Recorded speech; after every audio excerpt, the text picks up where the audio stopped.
Marap at bumagit na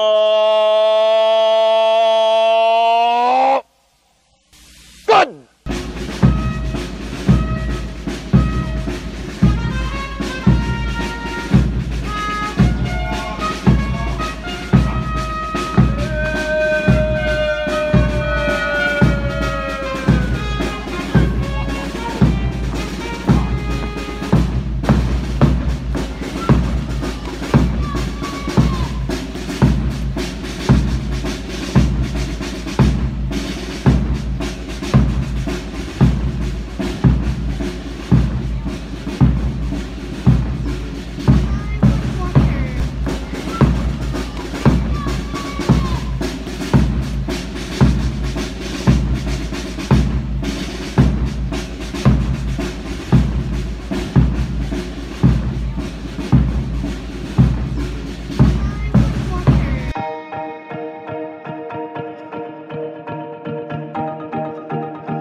Bro Albert, nandito na tayo sa Philippine Military Academy. Oo, PMA Baguio.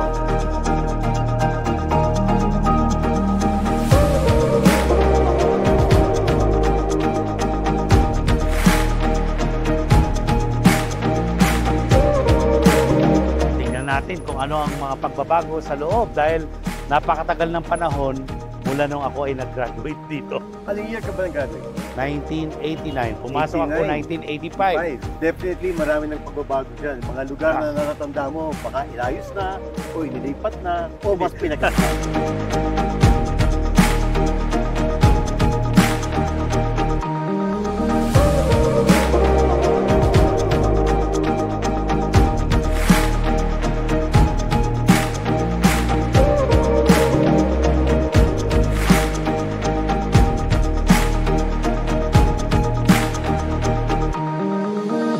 At alam mo, inopen na itong PMA ngayon para sa tourism.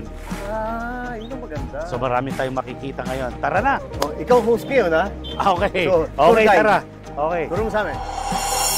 Magandang umaga, sir. Saan po sa PMA? Pwede na bang pumasok ng civilian dyan?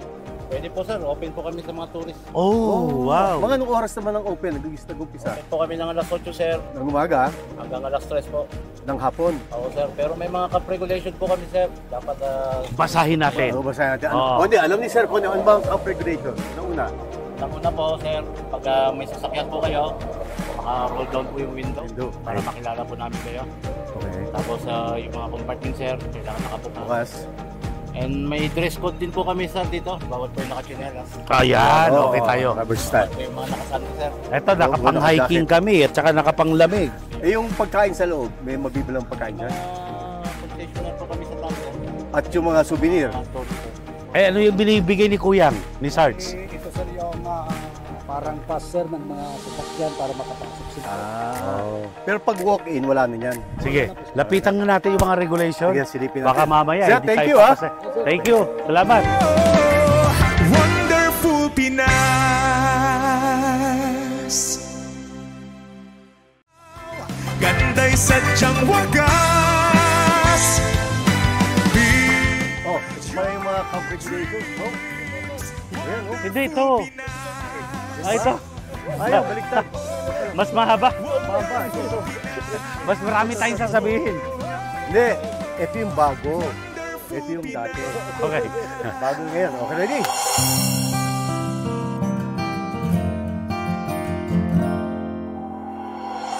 Sir, ito po yung mga camp rules and regulation ng PMA po. Ayan. Kailangan sundin po ng mga tourists, mga bisita po natin, and even po yung mga organic at saka residents po. Oh, organic, mga residente, organic, kahit kadete, Yes sir. kahit si Soup. Yes sir. Yun. Sa natin, observe first to stop, first to go. Parang sa Subic. Oh, then observe a maximum speed of 30 kilometers. Otherwise, indicated as 20. So nagbabago. From 30, pag sinabing 20, baka may activity. Kasi isa natin, siyempre, observe road safety signs. Napaka-importante yan. Then driving under the influence of alcohol or drug is strictly prohibited inside. Tapos, park only designated visitors parking areas.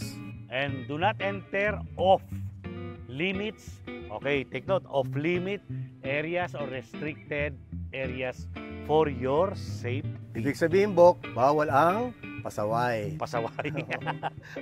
Tapos ito, do not text, call while driving. Tama po Nako. yan. Magkano kaya penalty?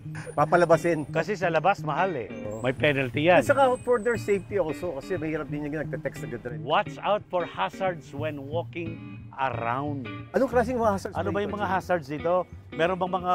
Mga natutumba po na po no, dahil sa Oo, akala ko may mga layon at tigre na. O, onggoy. Wearing of sandal. Wow, bawal yan. And slippers are not allowed. And no scattering of garbage. Yan. At ang maganda ito, pets must be diapered. Kaya pala yung dala natin na si Mahal eh, nasa loob lang ng Kasi sasakyan. kailangan may diaper. Oo nga eh. Okay. Kaya ang ibig sabihin nun, allowed pa rin magpasok yan. ng pets. Medyo excited ako dahil hindi pa ako talaga nakapasok sa loob-looban ng PMA. Sa dulo nito, anong una-una ko makikita? Ang una makikita natin dyan, and of course, yung landmark ni General Gregorio del Pilar.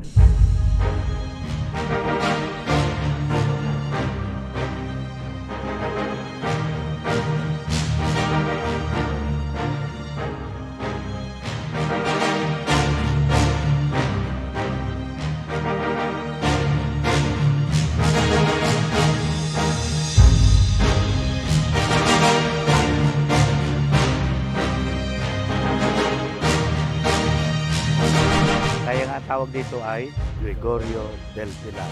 After ng Gregorio del Pilar, pagkanan mo, nandiyan kaagad yung shaku, sombrero ng kadete. Yun yung mataas, right? Oo, mataas na ginagamit sa parada.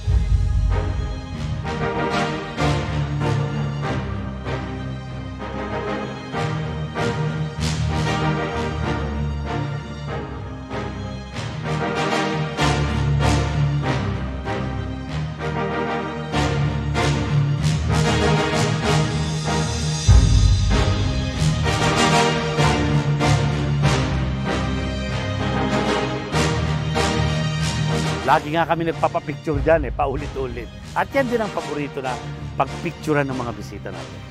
Pagtapos ng Shaku, ano yung susunod na magandang puntahan? Mga ilang 300, 500 meters, nandyan yung relics. Bakit relics? Nandyan yung mga ginamit noong World War II.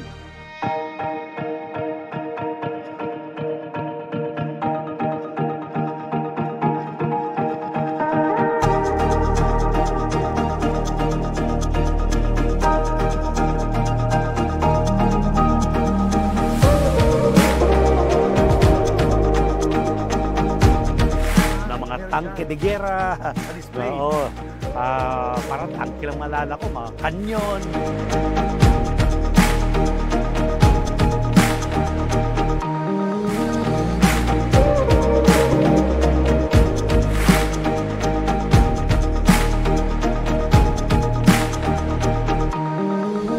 Sigurado kong magugustuhan ng mga turista at mga bata yung mga war relics ng World War II, mga tangke, mga kanyon.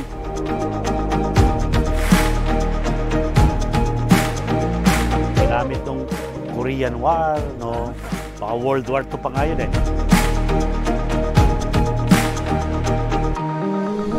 Pagkatapos ito, ano pang ibang makikita nating relics na nasa loob? Nako, mga kuwang pa rin to, mga vintage na mga eroplano.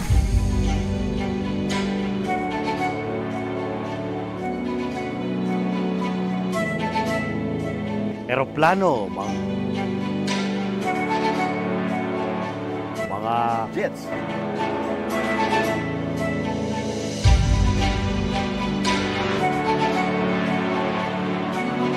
pero Helicopters. mga helicopters.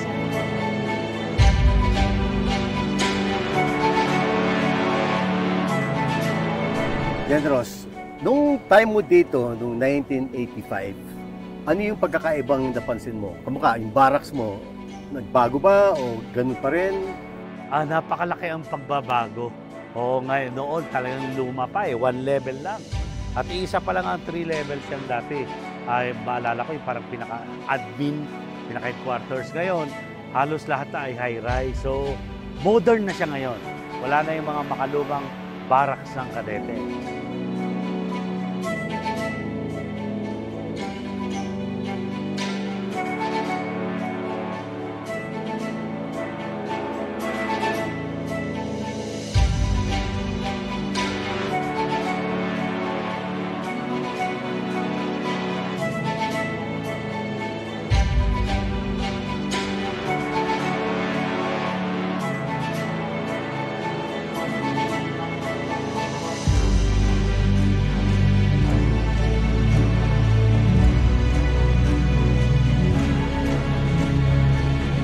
Hindi, yung barracks kung tabi-tabi kayo, ano na siya ngayon? Ganun pa rin? Iba naman yon. Yung tabi-tabi sa gymnasium yon, Curado Hall. Jeep First- siya ngayon. First 3 months, doon talaga kami open. Walang kwarto-kwarto yun. Tabi-tabi Ilan mga, kayo nun? mga 480 plus ang nagsimula. Kasama natin si Superintendent General Rowan Tolentino at ang ating Chief of Staff na pinagmamalaki na Pride of Baguio City, si General Browner. Okay. Ano yung Budol Fight? Yung Budol Fight is a military tradition na nagsimula dito sa PMA, dito sa Pilipinas. Although, ang alam ko ay nakuha rin natin tradition nito from the US Military Academy sa West Point. Okay. But ang ibig sabihin ng budol is pagkain. Mm. And you fight over food. Kaya ito ngayon, we are going to fight over food. Pero salo-salo, gagamitin natin ating kamay. Ngayon, ang Budol Fight, naging global ano na yan, pag-Pilipino. Kaya magandang tradition ito dahil nakikita mo yung camaraderie ng mga sumasali dito sa budol fight. Saka, as one. Yes.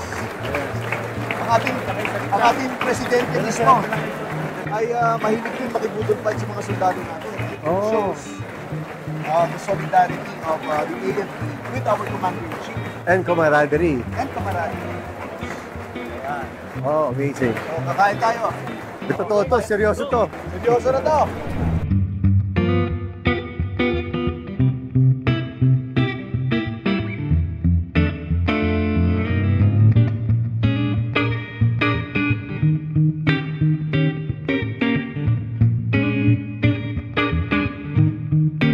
Bro, Albert, baka maubusan ka ng tanong. Tara na sa loob para makita natin yung mga mas marami pang mga dapat madiscover mo. Okay? Tara na. Hindi, meron pa akong tanong eh. Hindi, tara na, tara. Whoa, wonderful Pinas.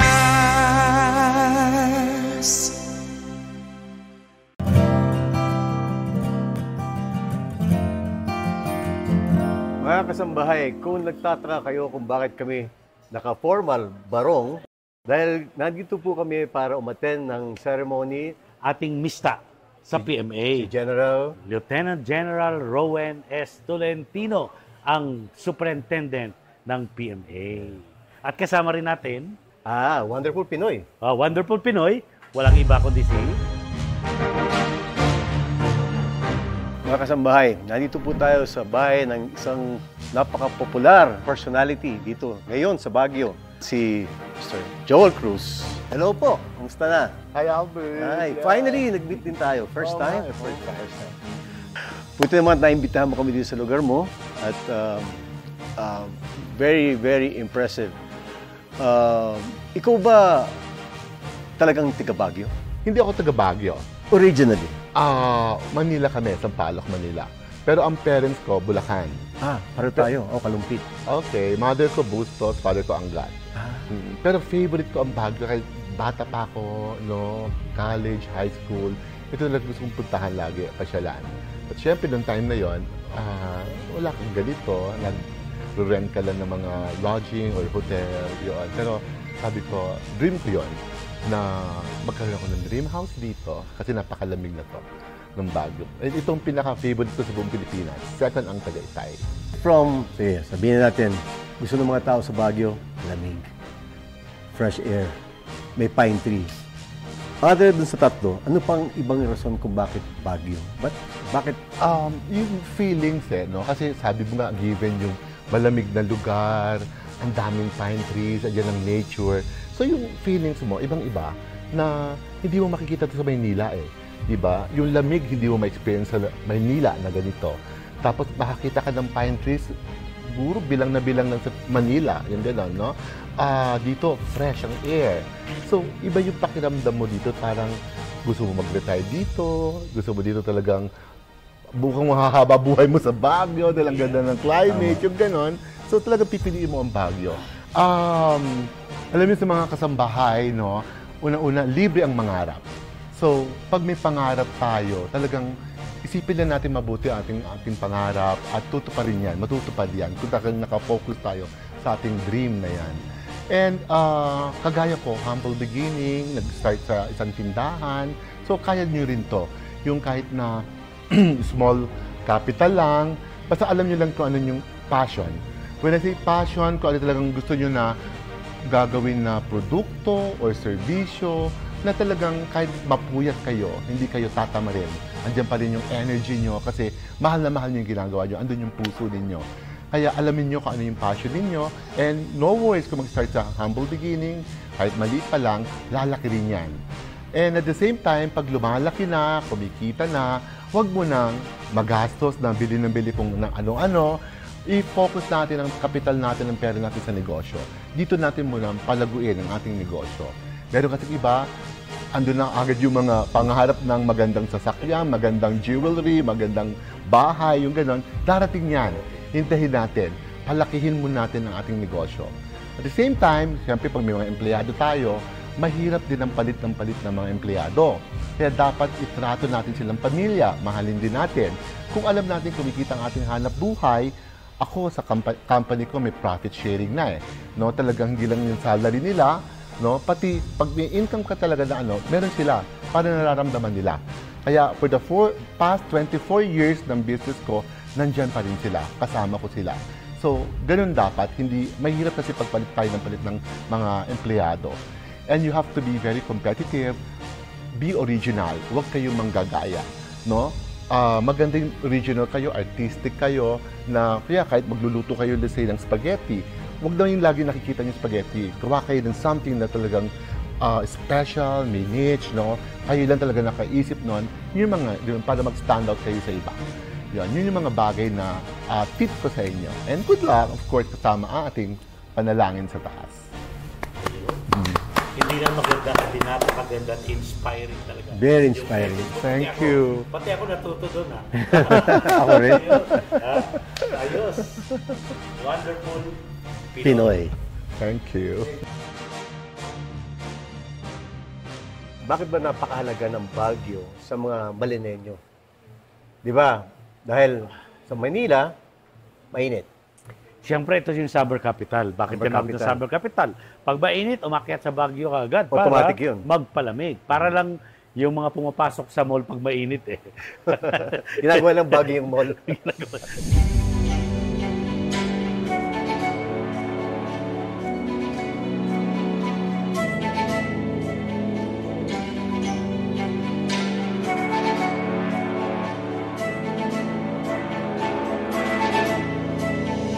Tapos ano pang maganda sa Baguio? Maraming tourist destinations. Yes. Maraming souvenirs.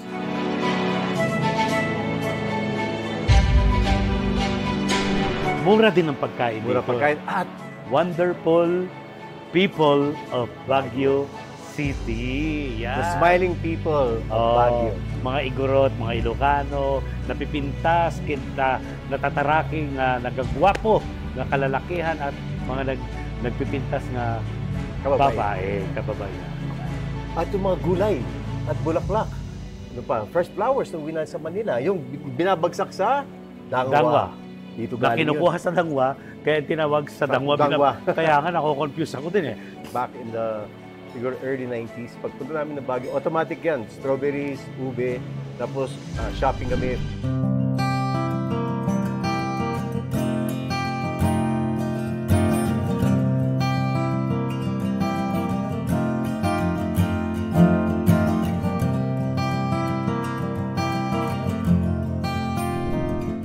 At para po sa kaalaman ng marami, ang ating Genros ay tumira dito ng 4 na taon. Oo, dito 1985 to hanggang 89. Dito, Paliwanag kung bakit.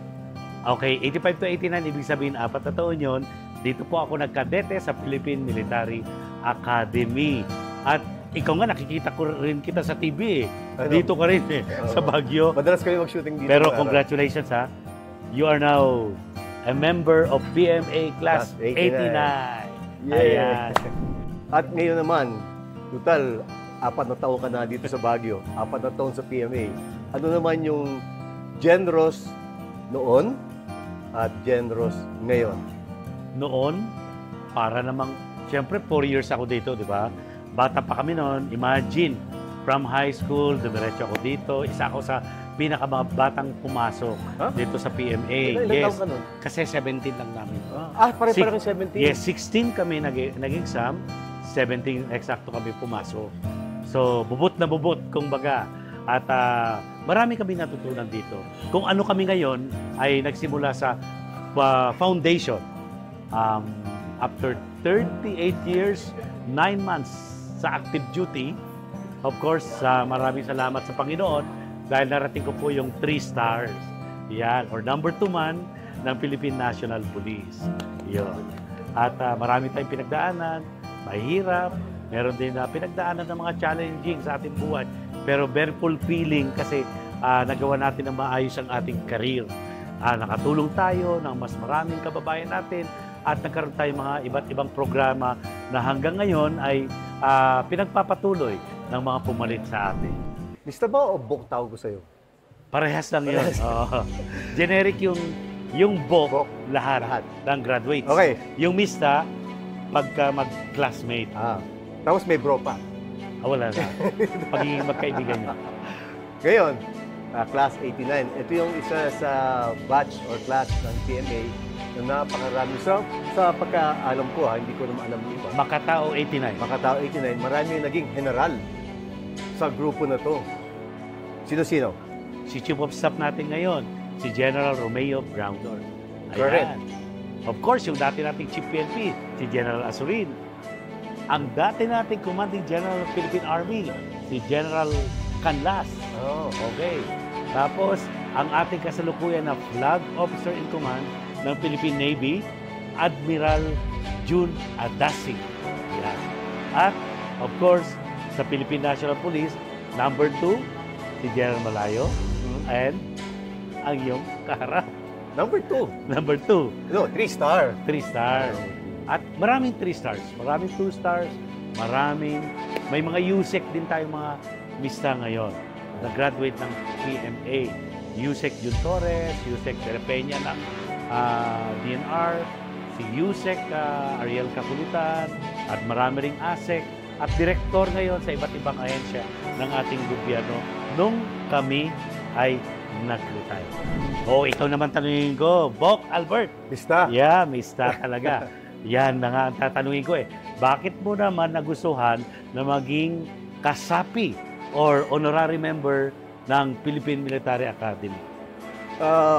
Pinakamaikling sagot dyan, pangarap ng kahit sinong bata maging parte ng ganitong klaseng organisasyon na meron kang integrity, discipline, and love for country. Yeah. At my age, alam naman ng lahat, ilang taon na ako. Parang sa akin, gusto ko naman yung legacy at kung paano pag-give back sa ating mga kababayan. Pagsali at pagsama sa Class 89, makatao ng PMA, magagawa ko yung mga pangarap ko yun para makatulong in a different way. Yeah. And I'm really happy and proud na tinanggap ako ng board at tinanggap ako ng ating mga kaibigan sa PMA Class 89 Makatao. Sabi nga nila, everything has come to an end. Pero just for this episode. Kasi kulang ng oras natin para sa PMA pa lang. Kung gagawin natin buong Baguio, kailangan to may part 2. Siguro part 3 pa. Di ba? So bago tayo mag-end, anong kailangan? Kailangan. Pakinggan muna natin yung mga shoutout ng mga taga Baguio. Wonderful Pinas! Wonderful Baguio City! Wonderful Pinas! Wonderful Baguio! Wonderful Pinas! Wonderful Baguio! Wonderful Pinas! Wonderful Baguio! Wonderful Pinas! Wonderful Baguio! Lagi po natin tatandaan, pakalagaan ang ating kalikasan, ipamana natin sa susunod na henerasyon. Ito po si Albert Martinez. Generous po, totoong nagseserbisyo sa mga Pilipino sa buong mundo. Wonderful Baguio, wonderful Pinoy, wonderful Pinas.